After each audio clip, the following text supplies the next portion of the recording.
ETV YouTube ఛానల్స్లో మీ వ్యాపార ప్రకటనల కోసం ఈ నంబర్కి కాల్ చేయండి.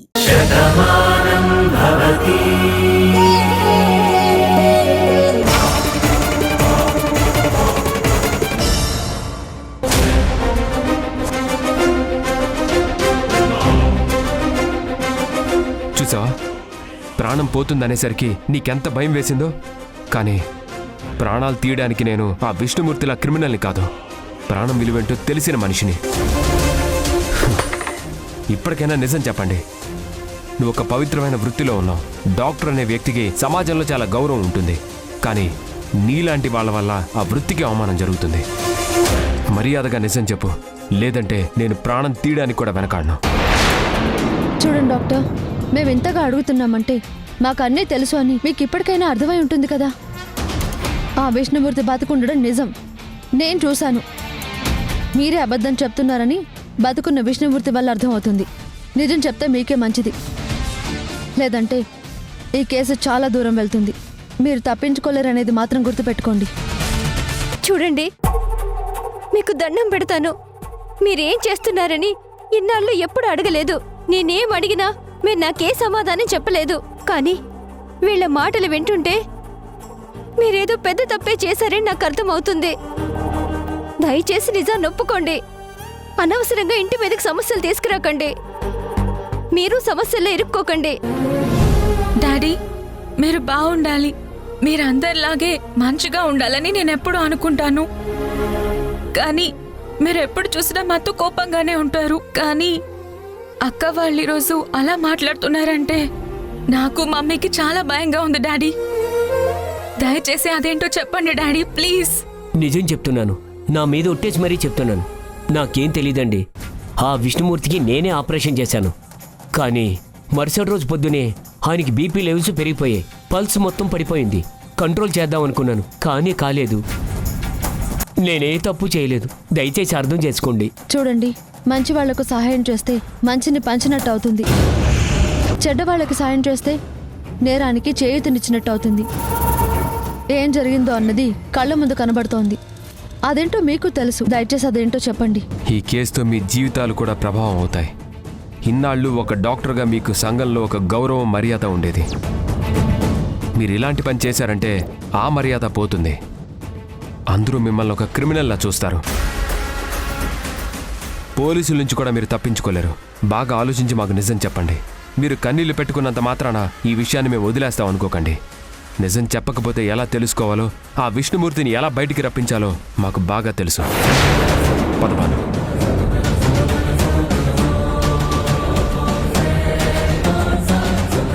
మీరు కన్నీళ్లు పెట్టుకుంటే వాళ్లే కాదండి, నేనే నమ్మట్లేదు. ఈ మధ్య మీ ప్రవర్తనలో చాలా తేడా కనిపించింది. నేనేం అడిగినా నా మీద కోపాన్ని పెంచుకుంటున్నారు. సమాధానం కరెక్ట్గా చెప్పట్లేదు. ఎవరెవరితోనో మాట్లాడుతున్నారు. అప్పుడే మాకు అనుమానం వచ్చింది. కానీ ఇప్పుడు వీళ్ళిలా మాట్లాడుతుంటే మీరు ఎంత పెద్ద తప్పు చేశారో నాకు అర్థమవుతుంది. దయచేసి నిజాన్ని చెప్పండి. చూడు శ్రీలక్ష్మి, నేనేం చేసినా నీ కోసం, పాప కోసం చేస్తున్నాను. అంతకు మించి నన్నేమి అడక్కో.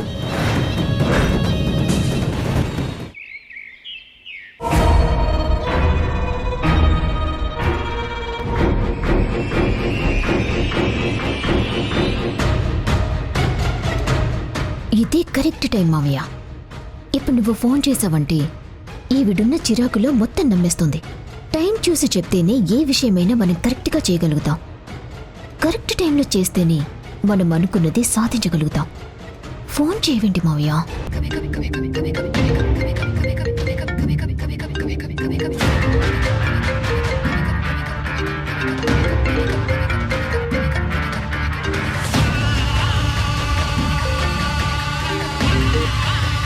హలో. ఏంటండి, మీ కొడుకు మీద మీకు ప్రేమ తగ్గిపోయిందా? లేక ఎప్పుడో చచ్చిపోయాడు కదా, ఇప్పుడెందుకు అని ఆలోచించకుండా వదిలేశారా? ఆ శివతో వాసుదేవరావు మాట్లాడుతున్నాడు, మీ అందర్నీ మోసం చేస్తున్నాడని చెప్పాను కదా, అయినా మీరేం పట్టించుకోలేదు. మీ కొడుకు ప్రాణం తీసిన వ్యక్తి ఇన్నాళ్ళు కనిపించట్లేదు, నేను కూడా వదిలేశాను అని ఆ వాసుదేవరావు మిమ్మల్ని నమ్మించాడు. కానీ తన కొడుకుతో మాట్లాడుతున్నాడు. ఈ నిజం మీ దగ్గర దాస్తున్నాడు. అయినా మీ కోపం రాకపోవడం నాకు చాలా ఆశ్చర్యంగా ఉంది. నేను ఇన్ని మాట్లాడుతుంటే మీరు ఒక్క మాట కూడా మాట్లాడడం లేదేంటి? ఆ వాసుదేవరావు తన కొడుకు శివని కలుస్తున్నాడు, వాడితో మాట్లాడుతున్నాడు. వాళ్ళిద్దరూ ఒకటైపోయారు. మీరెంతో అభిమానంగా చూస్తున్న వాళ్ళు మిమ్మల్ని మోసం చేస్తున్నారండి. ఇప్పటికైనా మీరు కళ్ళు తెరవండి. మీ శ్రేయోభిలాషిగా చెప్తున్నాను, మీ శత్రువులెవరో తెలుసుకోండి. నోర్మోయ్ నోర్మోయ్ నోర్మోయ్.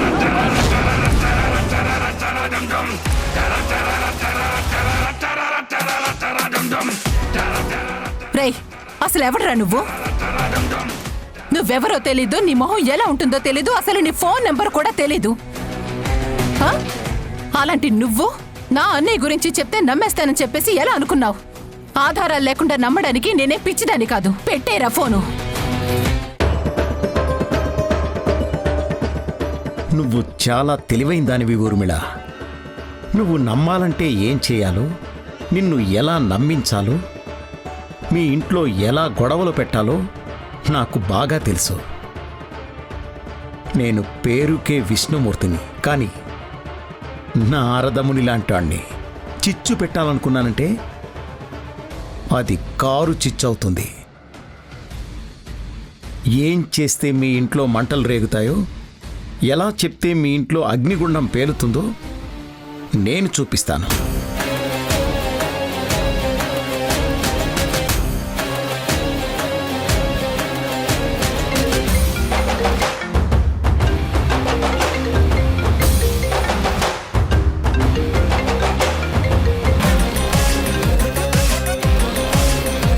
ఏంటి నాన్న, మిమ్మల్ని చూడాలని నేను రమ్మన్నాను, కానీ మీరేం చేశారు?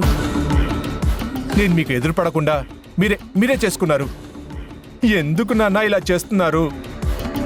నన్ను చూడడం, నాతో మాట్లాడడం ఇష్టం లేదంటే చెప్పండి, నేను వెళ్ళిపోతాను. ఇన్నాళ్ళు ఎలాగో అజ్ఞాతంలోనే ఉన్నాను, ఇక మీదట కూడా అజ్ఞాతంలోనే బతికేస్తాను. నా వాళ్ళని కలవాలని ఎంతో ఆనందంగా వచ్చాను. నా తండ్రితో మాట్లాడాలని సంతోషంగా ఎదురు చూస్తున్నాను. కానీ మీరు చేస్తున్న పనుల వల్ల మీకు నన్ను కలవడం ఇష్టం లేదనిపిస్తుంది. నా మనసుకి చాలా కష్టంగా అనిపిస్తుంది నాన్న. ఎందుకు నాన్న, ఎందుకు ఇలా చేస్తున్నారు? నేనేం చేశాను? నువ్వు రమ్మన్న చోటుకొచ్చాను, నీకోసం వెయిట్ చేశాను. నువ్వు నాతో కలవలేదు, నాతో మాట్లాడలేదు. నాతో ఎందుకు దోబుచ్చులాడుతున్నావు? నువ్వు నా మనసుతో ఆడుకుంటున్నావని నాకు అనిపిస్తున్నా ఎక్కడో ఓము. ఎందుకు నాన్న ఆగిపోయావు? నా మీద ప్రేమ తగ్గిపోయిందా, లేక నా మీద నమ్మకం పోయిందా? అమ్మ మీద ఒట్టేసి చెప్తున్నాను, నేనే మీ పెద్ద కొడుకు శివని. నిన్న కూడా నేనొచ్చాను, కానీ అక్కడికి మీరు పార్థుని తీసుకొచ్చారు.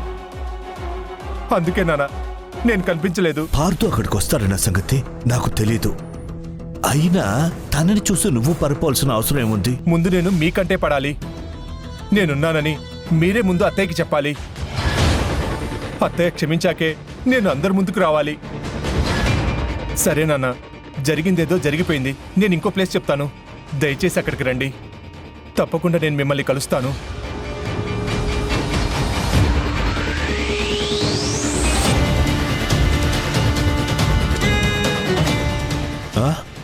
ఎవరితోరా ఫోన్లో మాట్లాడుతున్నావు? ఇలాంటి ఫోన్లు వస్తూనే ఉంటాయి. కొన్ని ఫోన్లు ఆనందాన్నిస్తే, కొన్ని ఫోన్లు ఆందోళన ఎక్కువ చేస్తాయి. సరే, అవన్నీ వదిలే, రా కూర్చో. నువ్వు ఏదో విషయంలో బాధపడుతున్నావని నీ మొహం చూస్తేనే తెలుస్తుంది. నా దగ్గర మొహమాటం ఎందుకు? నా దగ్గర దాచవలసిన అవసరం ఏముందిరా? ఒకే ప్రాణంగా బతుకుతున్న వాళ్ళం. నువ్వు బాధపడుతుంటే నేనెలా తట్టుకుంటానురా? ఏంటో చెప్పు. అది నిన్ను మాట్లాడకొచ్చా? అడగరా. ఒకవేళ శివ తిరిగి వస్తే చెల్లెమ్మ క్షమిస్తుందంటావా?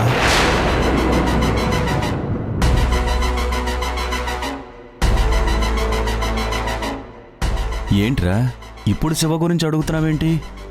ఇన్నేళ్ల తర్వాత ఇప్పుడు ఆ ఆలోచన నీకెందుకు వచ్చింది?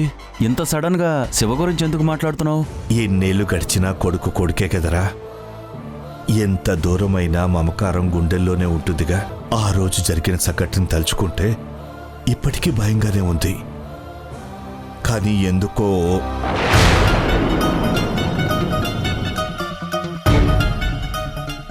ఏదో అడగాలనిపించింది, అడిగాను అంతే. రా బాబు. లేదు నాన్న, మీ నోటి నుంచి ఈ మాట వచ్చింది అంటే ఖచ్చితంగా ఇంకేదో ఉంది. మీరేదో దాస్తున్నారనిపిస్తుంది. అన్నయ్య ప్రస్తావన మీరు ఇలా తీసుకురావడం చాలా ఆశ్చర్యంగా ఉంది. ఎందుకు నాన్న అలా అంటారు? మేమంతా మీ మనుషులమే కదా, ఎందుకు మా దగ్గర దాస్తున్నారు? అవును మావయ్య, ఇన్నేళ్లలో ఎప్పుడు ఇలాంటి ప్రస్తావన రాలేదు. అలాంటిది మీరు ఈరోజు ఈ మాట అడిగారంటే ఖచ్చితంగా ఏదో కారణం ఉండే ఉంటుంది. అదేంటో చెప్పండి మావయ్య. అది ఏం లేదు కార్తీక్, ఎన్నో ఏళ్ళు రెండు కుటుంబాల మధ్య ఒక ఎడబాటు అనేది వచ్చింది కదా. ఇన్నేళ్లు మీరందరూ బాధపడుతున్నారంటే కారణం అదే కదా. ప్రపంచంలో దేన్నైనా ఎవరైనా మర్చిపోగలరు, కానీ పిల్లల్ని తల్లిదండ్రులు మాత్రం మర్చిపోలేరు. ఊర్మిళ ఆంటీ ఆ విషయాన్ని అనుక్షణం తలుచుకుంటూనే ఉన్నారు, కన్నీళ్లు కారుస్తూనే ఉన్నారు. ఆ ఇంట్లో అంత ఆనందంగా ఉన్నారు అనుకున్న క్షణంలో మళ్ళీ ఈ విష్ణుమూర్తి కొత్త సమస్యను తీసుకొచ్చాడు. అంకుల్ ఆలోచన ఏంటంటే, ఆ ఇంట్లో పెద్ద కొడుకు కానీ ఈ ఇంట్లో పెద్ద కొడుకు కానీ ఉండుంటే ఇలాంటి సమస్యలు వచ్చేవి కాదు కదా. వాళ్లే ధైర్యంగా నిలబడేవాళ్లు కదా, మీ కుటుంబాల మధ్య ఎడబాటు ఉండేది కాదు కదా అని ఏదేదో ఆలోచిస్తున్నారు. అందుకే అలా అడుగుంటారు. నిజమా నాన్న? అవును తల్లి. నా మనసేంటో రామలక్ష్మి బాగా అర్థం చేసుకుంది. కూతుర్లు తండ్రి మనసు ఇంత బాగా అర్థం చేసుకుంటారని నిన్ను రాముని చూస్తుంటేనే అర్థమవుతోంది. ఆ విష్ణుమూర్తి బయట ఉన్నంత వరకు చెల్లెమ్మకి ఎలాంటి ప్రమాదాన్ని తలపెడతాడోనని భయంగా ఉంది. మనం ఈ పరిస్థితులని సర్దుకునేంత వరకు చెల్లెమ్మని ఎక్కడికైనా దూరంగా తీసుకువెళ్ళరా. మీరిద్దరూ ఎవ్వరికీ చెప్పకుండా ఏదైనా ప్రదేశానికి వెళ్ళండి, కొంతకాలం అక్కడే ఉండండి. మళ్ళీ ఆ విష్ణుమూర్తి అరెస్ట్ అయ్యాడని తెలిసాకే మళ్ళీ మీరిద్దరూ రండి. అలా వెళ్ళడమే మంచిది అని నాకనిపిస్తోంది. నీ మనసేంటో మా అందరికీ తెలుసురా. ఊర్మిళను నువ్వెంతగా అభిమానిస్తున్నావో కూడా అందరికీ తెలుసు. నువ్వు ధైర్యంగా ఉండు వాసు, మేమందరం ఉన్నాం కదరా. సరేరా, నిన్నొకసారి పలకరిద్దామని వచ్చాను. నేను బయలుదేరతాను. అప్పుడే వెళ్ళిపోతావా? భోంచేసి వెళ్దువు గానరా. ఊర్మిళ ఎదురు చూస్తుంటుందిరా. కార్తీక్, మీరు కూడా వస్తున్నారుగా? లేదు నాన్న, మీరు వెళ్ళండి, మేము తర్వాత వస్తాం. సరేరా, నేను బయలుదేరతాను. జాగ్రత్త, ఉంటానమ్మా.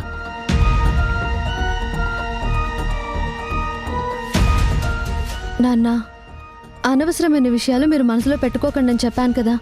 అత్తయ్యని కాపాడే బాధ్యత నాదని, ఆవిడ ప్రాణానికి నా ప్రాణం అడ్డేస్తానని చెప్పాను కదా. అసలు ఆ విష్ణుమూర్తి ఎలా తప్పించుకున్నాడు, ఇదంతా ఎక్కడి నుంచి జరుగుతుందని మేము పోలీసులను కలిసి వచ్చాము. అతన్ని పట్టుకునే ప్రయత్నం చేస్తున్నాం నాన్న, మీరేం టెన్షన్ పడద్దు. అవును మినిస్టర్ గారు, ఆ విష్ణుమూర్తిని మా కోడలు భాను చూసింది. తను పట్టుకునే లోపే పారిపోయాడు. పోలీసులు కూడా విష్ణుమూర్తి జైలు నుంచి చాలా తెలివిగా చావు డ్రామా ఆడి తప్పించుకున్నాడని చెప్పి కన్ఫర్మ్ చేశారు. ఎంక్వైరీ చేస్తున్నామని చెప్తున్నారు, కానీ ఒక నేరస్తుడు ఇంత తెలివిగా ఆలోచిస్తున్నాడంటే డిపార్ట్మెంట్ అంత తెలివి తక్కువగా ఉందని అర్థం. వాళ్ల కళ్ళు కప్పాడు అంటే నేరస్తుడు ఎంత ప్రమాదకరమైన వ్యక్తో తెలుస్తోంది కదా. అలాంటి వాడు బయట తిరుగుతున్నాడు అంటే నా కుటుంబం అంతా నా గురించి భయపడుతున్నారు. నా వాళ్ళు బాధపడితే నేను తట్టుకోలేనండి. అందుకే ఈ విషయం నేను మీ దృష్టికి తీసుకొస్తున్నాను. మీరైతే మీ స్థాయిలోని మీ అధికారులందరినీ అలర్ట్ చేస్తారని చెప్పి తొందరగా సమస్యకి ఒక ముగింపు పలుకుతారని మీతో మాట్లాడుతున్నాను. దయచేసి అర్థం చేసుకోండి. ఉంటాను. ఏంటిది? సమస్యను ఎటు నుంచి ఎటు తిప్పాలి అనుకున్నా ఎవరు మారట్లేదు. ఎంతసేపు మావయ్య గురించి ఆలోచిస్తున్నారు. తెలివి తక్కువగా మావయ్య రోజు బయటికి రావడంతోనే కథ మొత్తం అట్టం తిరిగింది. ఏంటి ఊర్మిళ, నువ్వు కూడా ఇదే విషయం ఆలోచిస్తున్నావా? ఎలా వదిలేస్తానండి? నాకేదో అవుతుందని చెప్పి నేను భయపడ్డం లేదు, కానీ నా గురించి అటు భాను ఇటు అన్నయ్య మీరందరూ బాధపడుతున్నారు, భయపడుతున్నారు. మీరందరూ ఇలా బాధపడుతూ ఉంటే నేను చూస్తే ఎలా ఊరుకోగలనండి? అందుకే ఈ సమస్యకి తొందరలోనే ఒక ముగింపు పలకాలని చెప్పి నా ప్రయత్నం నేను చేస్తున్నాను. నేనిప్పుడు వాసు దగ్గర నుంచే వస్తున్నాను ఊర్మిళ. మనిద్దరం కొన్నాళ్ల పాటు ఎటైనా దూరంగా వెళ్దామా? ఏంటండి మీరు? పరిస్థితి ఎలా ఉన్నప్పుడు ఇప్పుడు మనం బయటికెళ్ళడం ఏంటి? అసలేం మాట్లాడుతున్నారో మీకు అర్థమవుతుందా? బాగా ఆలోచించి చెప్తున్నాను. ఇప్పుడు నువ్వు ఇక్కడ ఉండటం మంచిది కాదు. అందుకే ఎక్కడికైనా వెళ్దాం. పరిస్థితులన్నీ సర్దుకున్నాక మళ్ళీ వద్దాం. ఇది నా మాట కాదు, మీ అన్నయ్య మాట. ఏంటండి, అన్నయ్య మీతో ఇలా చెప్పారా? అవును ఊర్మిళ, ఆ విష్ణుమూర్తి బయట తిరుగుతున్నాడనేసరికి నీకేదో జరుగుతుందన్న భయం వాసులో కూడా ఉంది. నిన్ను కాపాడుకోవాలని వాడు చాలా తపన పడుతున్నాడు. అందుకే నిన్ను ఈ సమయంలో ఇక్కడ ఉంచకుండా ఎక్కడికైనా దూరంగా తీసుకెళ్ళమంటున్నాడు.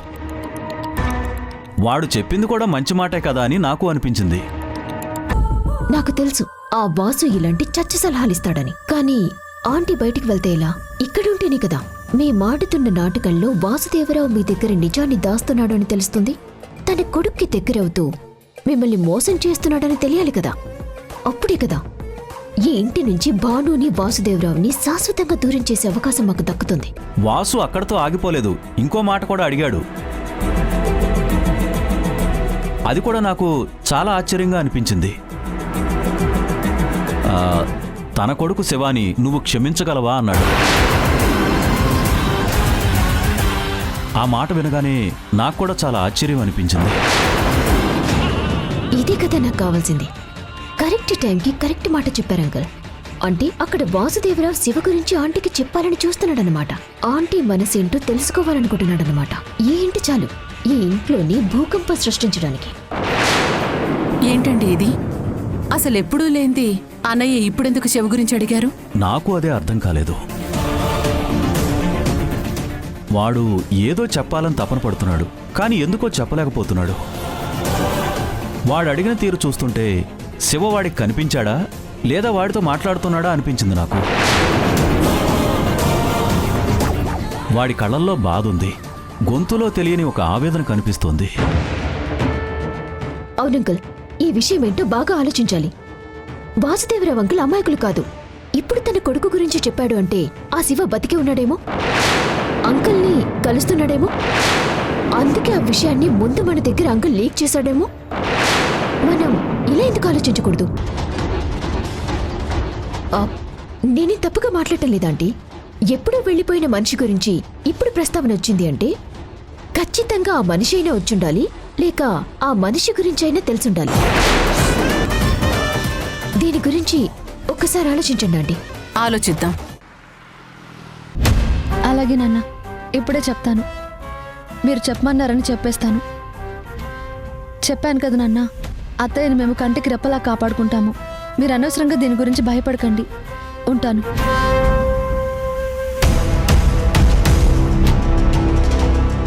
ఏంటండి, ఏదో కొత్త మనిషిని చూస్తున్నట్టు చూస్తున్నారు? నిజంగా కొత్తగా ఉన్నావు బాను. సరిగ్గా 2 రోజుల క్రితం వరకు మనిద్దరం ఎంత ఆనందంగా ఉన్నాం. నీ కళ్ళలో ఎంత సంతోషాన్ని చూశాను. నిన్నలా చూస్తుంటే నేను ప్రాణంగా ప్రేమించిన నా భార్యని ఇంత సంతోషంగా ఉంచగలుగుతున్నానని ఎంతో సంతోషించాను. కానీ పరిస్థితి 2 రోజుల్లో ఎంతలా మారిపోయింది. ఇప్పుడు నీ కళ్ళల్లో ఆనందం కనిపించట్లేదు, భయం కనిపిస్తోంది. నిన్నిలా చూస్తుంటే నాకు కూడా భయం వేస్తుంది. కాలం మనకో సవాలు విసిరిందండి. దాన్ని ఎదిరించాలి. ప్రమాదాన్ని మన గడప దాటనివ్వకుండా మనమే అడ్డుగా నించోవాలి. అత్తయ్య మీద పగబట్టిన విష్ణుమూర్తి బయటే తిరుగుతున్నాడు. సింహం బోనులో ఉన్నంత వరకే బయట ఉండేవాళ్ళు ప్రశాంతంగా ఉండగలరు. కానీ అది తప్పించుకుంది అని తెలిస్తే ఎప్పుడు ఏం చేస్తుందో తెలియక అనుక్షణం భయపడుతూనే ఉంటారు. విష్ణుమూర్తి రక్తం రుచి మరిగిన సింహం లాంటివాడు. గుంట నక్కల ఎలాంటి ఎత్తులైనా వేయగలిగినవాడు. అందుకే ఈ సమస్యకు పరిష్కారం దొరికే వరకు నేను ప్రశాంతంగా ఉండలేను. అది కాదు బాను, మనం పోలీసులతో మాట్లాడాం. బావ తనుకున్న సర్కిల్ మొత్తంతో మాట్లాడుతున్నాడు. ఇలా అందరూ అన్ని ప్రయత్నాలు చేస్తున్నాం కదా.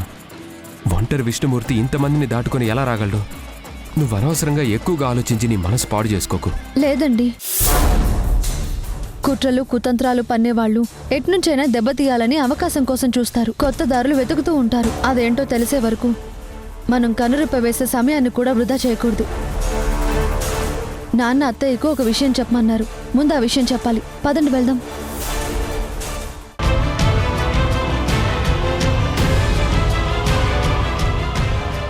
అంటే మీరు ఆలోచనలో పడి సరిగ్గా ఏమీ తినటం లేదు. మీరు ఇలాగే ఆలోచిస్తూ ఉంటే మీ ఆరోగ్యం ఏం కావాలి? ఈ జ్యూస్ తాగండి ఆంటీ. నాకు ఇప్పుడేమొద్దు నీలిమా. ఏం తాగాలని కానీ తినాలని కానీ నాకేం అనిపించట్లేదు. జరుగుతున్న విషయాలు తలుచుకుంటుంటే నాకు చాలా చిరాగ్గా ఉంది. అత్తయ్య, మీరు ఇలా ఆలోచిస్తుంటే మేమేమైపోతాం? మీరు బాధపడకుండా ఉండాలనే కదా, మీకేం కాకుండా చూసుకోవాలని మేమంతా ఇంత ప్రయత్నిస్తున్నాం. మీ చిరాకు అర్థమవుతుందా ఆంటీ? కానీ మీరు మావయ్య చెప్పిన విషయం నమ్మారో లేదో అని అర్థం కావటం లేదు. ఇప్పుడు ఆ సంగతి తెలుసుకునే అవకాశం వచ్చింది. విష్ణుమూర్తి గురించి నాన్న పోలీసు అధికారులతో మాట్లాడారంట అత్తయ్య. వాళ్ళ నుంచి ఒక మంచి ఇన్ఫర్మేషన్ వచ్చిందంట. అది మీతో చెప్పమన్నారు. అదేంటంటే, ఇక చాలే ఆపు భాను. దీని గురించి నువ్వు మీ నాన్న ఏమీ ఆలోచించాల్సిన అవసరం లేదు. మీరు సూపర్ ఆంటీ. మీ మాటలతోనే అర్థమవుతుంది వాసుదేవరావు శివ కలిశారని మీరు నమ్మారు అని. ఈ విషయాన్ని మీ దగ్గర దాచినందుకు ఆ వాసుదేవరావు మీద మీకు కోపం వచ్చింది. అది కాదత్తయ్య, అసలు నేను చెప్పబోయేది ఏంటంటే, నాన్న చెప్తుంటే నీకు అర్థం కావడం లేదా? చెప్పాను కదా, నువ్వు మీ నాన్న నా గురించి ఏమీ ఆలోచించద్దు అని. నా విషయం నాకు వదిలేయమని చెప్పి, పట్టించుకోవద్దని చెప్పి ఇంత గట్టిగా చెప్తున్నా కూడా నీకు అర్థం కావడం లేదా?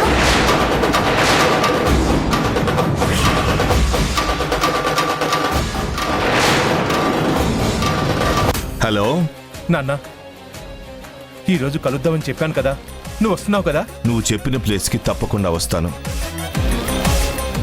మళ్ళీ ఏంటి? ఈ రోజు వాసుదేవరావు ఒక ప్లేస్లోని శివని కలుస్తున్నాడు. ఈ పద్మ వ్యూహాన్ని భాను ఛేదించలేదు.